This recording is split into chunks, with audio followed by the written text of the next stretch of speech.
Hello everyone, welcome to my channel Physics Tricks. So in this video, I'll be explaining the Biot-Savart law and application of Biot-Savart law. Okay, so firstly I'll take the Biot-Savart law. So as you can see over here,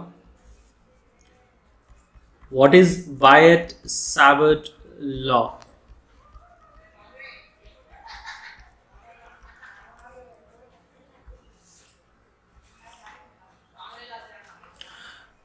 See, this law gives the magnitude and direction of the magnetic field due to current carrying conductor.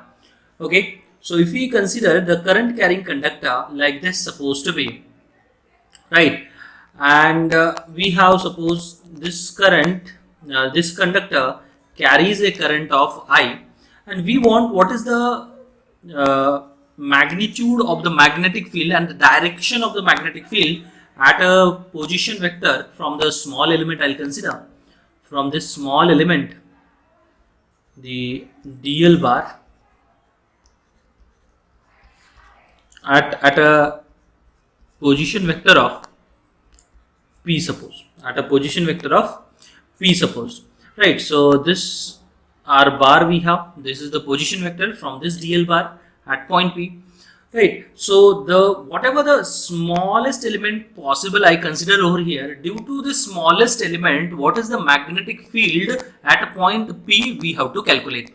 Now see, the magnetic field dB bar due to that smallest element is equal to mu naught I dl bar cross r bar divided by 4 pi r cube. 4 pi r cube. This is the Biot-Savart law we have, right. So Biot-Savart law, according to this law, the magnitude of the magnetic field is directly proportional to the current flowing through the conductor, inversely proportional to the square of its distance from the conductor, right. So this is the conclusion, and then they're directly proportional to the angle, sine of angle between the dl bar and r bar. As you can see, the angle between dl bar and r bar over here, dl bar is in the downward direction, r bar is in this direction, and angle between this r bar and dl bar is theta. Angle between the r bar and dl bar is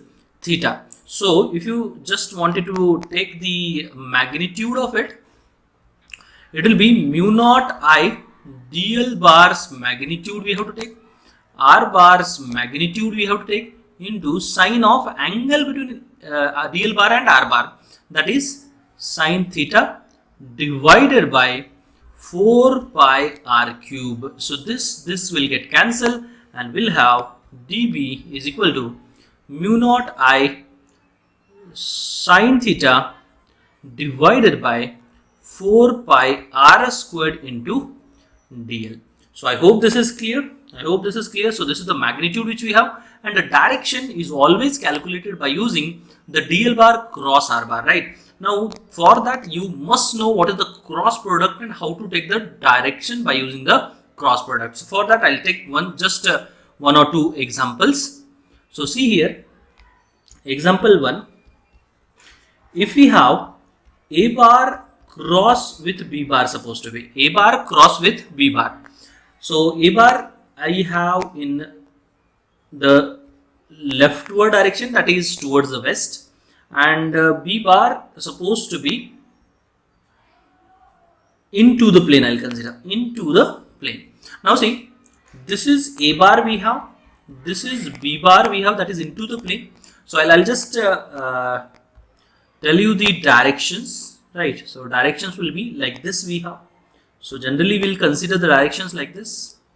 We have this one is the north, this one is the east, this one is the south, this one is the west. So in this plane, right, so in this plane we have, this is x and y plane, and z plane is out of the page, right. So z is like out of this page. So this is the z axis, so this is x axis and y axis. So in this x and y axis we have, this is the north, that is towards y, this is east, that is towards x, south, that is towards what is called as the minus y, and west, that is towards the minus x. So I hope this is clear. So this circle with cross is nothing but into the page, and circle with dot is nothing but out of the page. Okay, out of the page. So I hope this is clear, out of the page. Now see, we have a bar in which direction? A bar is in the leftward direction. So you can always now use the right hand rule to calculate the direction of a bar cross b bar. So see, a bar is towards the west. A bar is towards the west, that is in this direction. Now you will say, sir, why you did only in this direction? We can do like this also. The four fingers must be in the a bar direction, and this thumb must be perpendicular to this four fingers, right? That is the right hand rule. What is the right hand rule? Always four fingers and the thumb must be perpendicular to each other, right? This four fingers must be in the first vector direction, and this thumb must be perpendicular to this four fingers. Okay. So now a bar is in this direction, that is towards left, we can say. Towards left, we can say. So I'm pointing these four fingers in the a bar direction. Now some of you will say, you can do like this, anywhere we can do, no, like this, anywhere like this, or else upward also, Okay, but now see, as a bar is in this direction, b bar is in this direction, right? A bar is towards this four fingers, and b bar is into the plane, like this, into the plane. So what we have to do is curl the fingers of the right hand towards b bar. Now whatever direction this thumb points, that is the direction of a bar cross b bar. So this thumb is pointing in the downward direction. So that's why the direction of a bar cross b bar we have is towards south.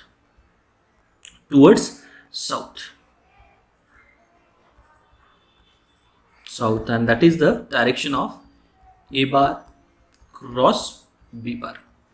Likewise, I'll take one more question, example. So see, example number 2. In this same, we want the direction of a bar cross b bar. A bar is given now in upward direction,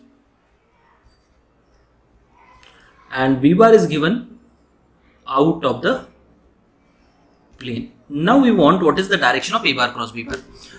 Same thing you have to use. A bar is in the upward direction, like this also you can do, like this also you can do, like this also you can do, but these four fingers must be in the first vector direction, that is a bar direction. Okay.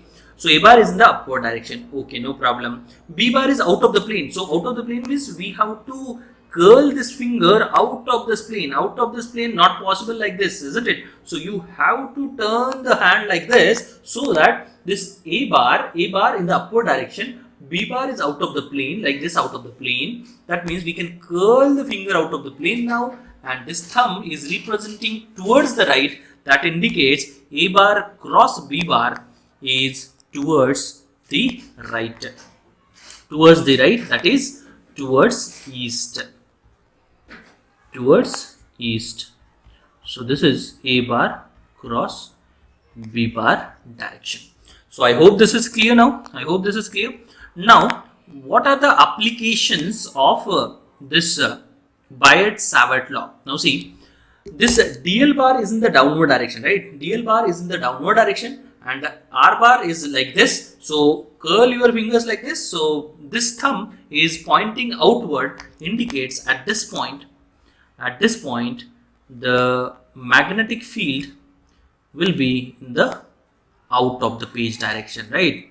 So this is the direction we have by using cross product. But if you want the current carrying conductor, by using current carrying conductor, how to find the direction? It is very simple. You have to consider the current carrying conductor in your hand, point your thumb in the direction of the current, then curl the fingers around it, and whatever point, supposed to be at point P, you wanted to calculate the direction of magnetic field, just curl it at that point. That fingers will represent the direction of the magnetic field. From that also you can calculate. So over here, as you can see, the magnetic field's direction we have. Now how to calculate the magnitude of the finite current carrying conductor. Chalo, so write down now. Write down. So magnitude of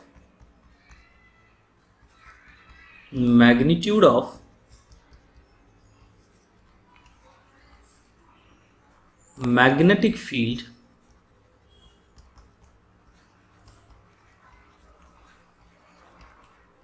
at a finite distance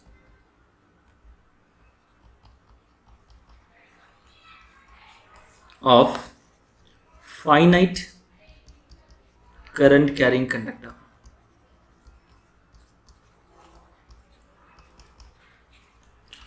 So we want what is the magnitude of magnetic field at a finite distance from a finite current carrying conductor. So I'll consider now finite current carrying conductor over here. This is the finite current carrying conductor which we have, which carries a current of I supposed to be, and at a finite distance d,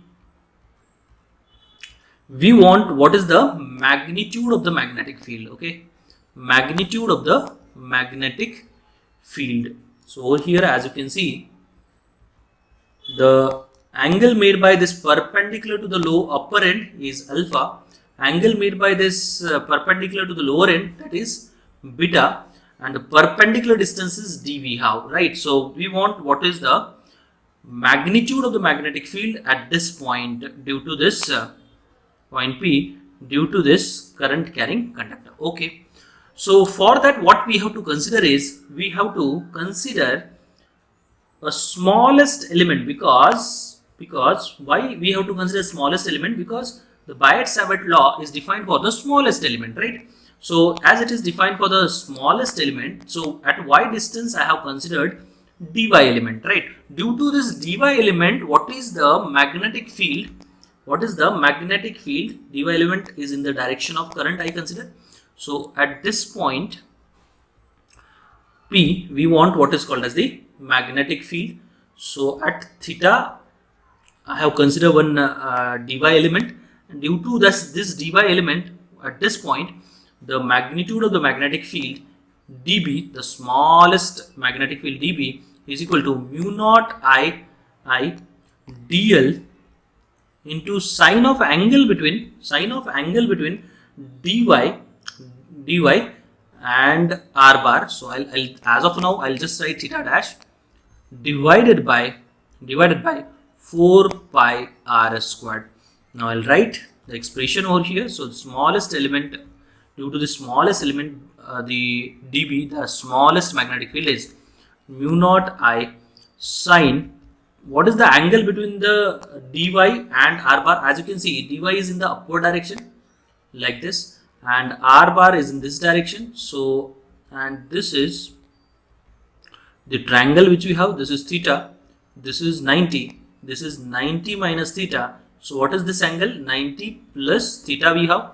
So this is 90 plus theta into, instead of dl we have to consider dy. Now at y distance we are considering the smallest differential element of this y. Okay, so we have divided by 4 pi r squared. So dB is equal to mu naught I sine 90 plus theta is cos theta dy divided by 4 pi r squared. Now see over here, cos theta dy divided by 4 pi r squared. Now theta is variable, yes, because from the perpendicular to the lower end and then to the upper end. That means we have to cover each and every part of this conductor. Theta is variable, dy is variable, yes, dy, right? In that dy, y is variable, isn't it? And this r we have is the distance from this element to this point P. That will vary according to the element, isn't it? That means here three variables are there, and only one equation. That means what we have to do, we have to convert this equation into the single variable. Now how to convert? So see here, I'm converting everything into the single variable. This tan theta we have by trigonometry.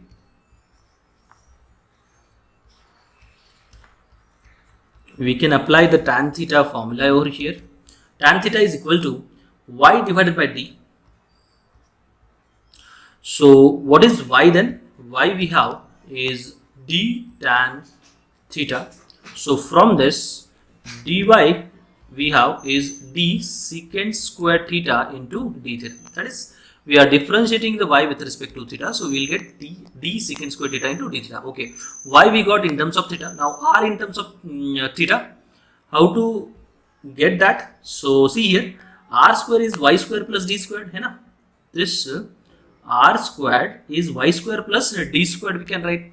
So by Pythagoras theorem,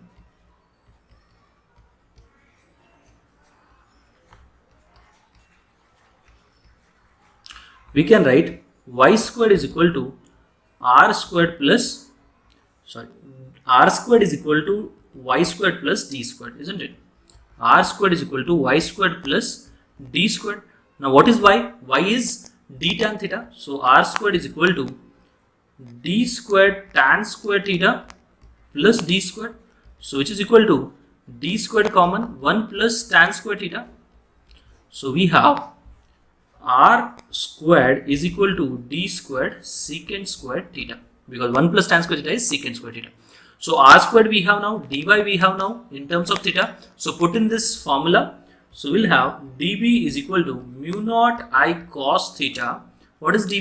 Dy is d secant square theta d theta divided by 4 pi r squared. R squared is d squared secant square theta. So secant square theta, this d get cancelled, and we'll have the simple expression dB is equal to mu naught I divided by 4 pi d into cosine of angle between this, that is theta, into d theta. Now differentiate, now integrate it from where to where?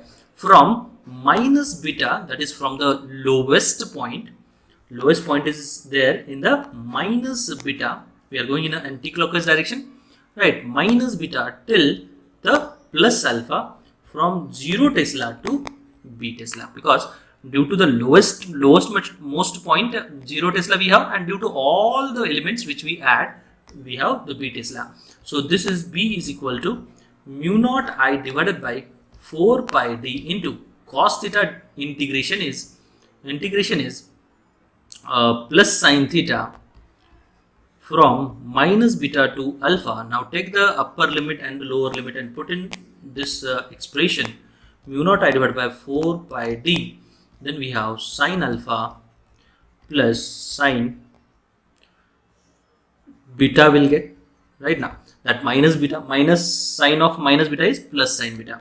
So I hope this is clear now. So this is the expression which we have, and in this you need to remember 3 points. What are the 3 points? D is the perpendicular distance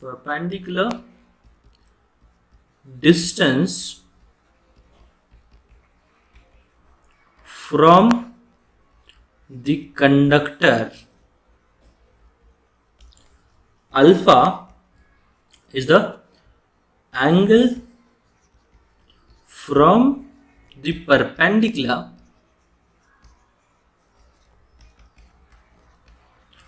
to the upper end. Beta is the angle from the perpendicular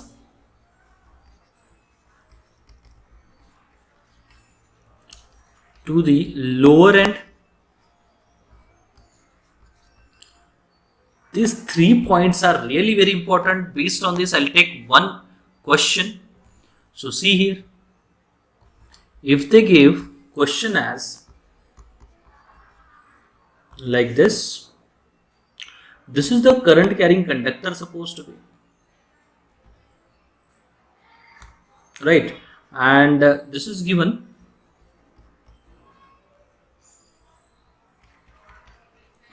this angle is 37 degree, and this value is given D, and they want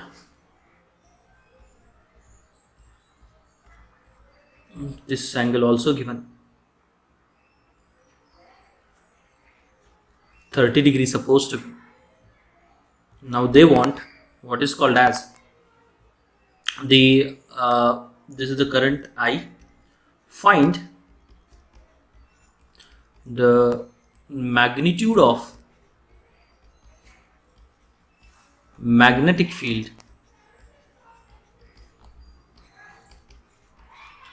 at P. This is the point P given. Now see, we know the formula. Due to the finite current carrying conductor, magnetic field is mu naught I divided by 4 pi d into sine alpha plus sine beta. Right. What is d over here? D is d perpendicular. What is alpha? From the perpendicular to the upper end. What is beta? From the perpendicular to the lower end. Okay. So this d is not perpendicular on this conductor. So to draw the perpendicular on the conductor, we have to extend this conductor and drop one perpendicular over it. So this is 90 degree. If this is 90 degree, this is 53 degree. Why? Because this is 90 degree only. This is 53, this is 37 degree. Okay. So over here, the perpendicular we have is d is which component? D cos 37. D cos 37 degree. है ना? This d is one component is along this way and other component is along this way. So this is d cos 37 degree. So this d cos 37 is 4 by 5. So 4d by 5 we have. This is the d perpendicular. Okay. Now what is the alpha? Alpha is the angle from the perpendicular to the upper end. Upper end is at a distance of 67 degree. And beta is the angle from the perpendicular to the lower end. But lower end is like this. Why to go anti-clockwise manner? Go into the clockwise manner and put negative sign. So minus 37 degree. So whenever this is given, alpha is given in the clockwise manner, then consider it as positive, and beta is given in the anti-clockwise manner, consider it as positive, and anti-clockwise for alpha is negative, clockwise for beta is negative. This you need to remember. Sure. So put in this and we'll get the magnitude of the magnetic field. Mu naught I divided by 4 pi 4d by 5 into sine alpha we have is sine 67 degree minus sine 37 degree. Now whatever this sine 67 degree, sine 37 degree, put the values and we'll get finally b is equal to 5 mu naught I divided by 16 pi d in bracket sine 67 degree minus sine 37 degree. So I hope this is clear. And accordingly you will get the answer. Now whatever doubt you have related to this Biot-Savart law or from any book, you just comment in the comment box. I'll try to take that problem and I'll try to solve the same problem in the next video. Thank you so much.